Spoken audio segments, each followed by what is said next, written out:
ஆண்டவர் யோசுவாவை பார்த்து சொன்னார், நீ உயிரோடு இருக்கும் நாளெல்லாம் ஒருவனும் உனக்கு முன்பாக எதிர்த்து நிற்பதில்லை. நான் மோசையோடு இருந்தது போல உன்னோடும் இருப்பேன். நான் உன்னை விட்டு விலகுவதும் இல்லை, உன்னை கைவிடுவதும் இல்லை. பலம் கொண்டு திடமனதாயிரு, சோர்ந்து போகாதே. உன் ஆண்டவர் உன்னோடு கூட இருக்கிறார், உன்னை அழைத்தவர் உன்னோடு கூட இருக்கிறார். As I was with Moses, I will be with you. Do not be worried. நான் ஒருபோதும் உன்னை கைவிடுவதில்லை என்றுரை செய்தேன் அன்றோ.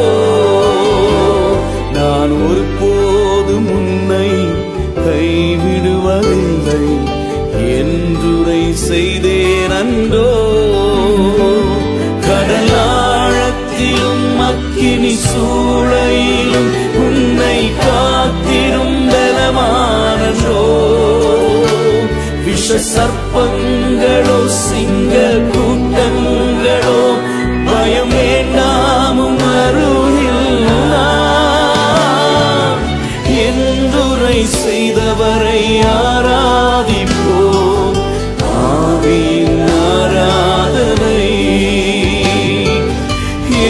அருமையான நண்பரே, எங்கே போவது என்ன செய்வது என்று வழி தெரியாமல் திக்கற்ற நிலைமையிலே ஆகாரை போல வனாந்தரத்திலே அலைந்து கொண்டிருக்கிறீர்களோ, ஆண்டவர் சொல்கிறார் உங்களை பார்த்து, நான் உலகத்தின் முடிவு பரியந்தம் உங்களோடு கூட இருப்பேன்.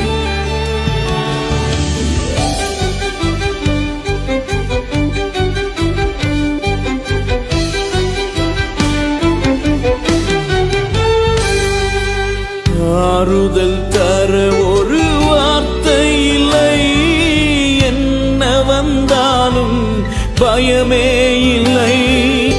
மாறாத இயேசு உண்டெனக்கு, மனது ஒரு போதும் கலங்கவில்லையே.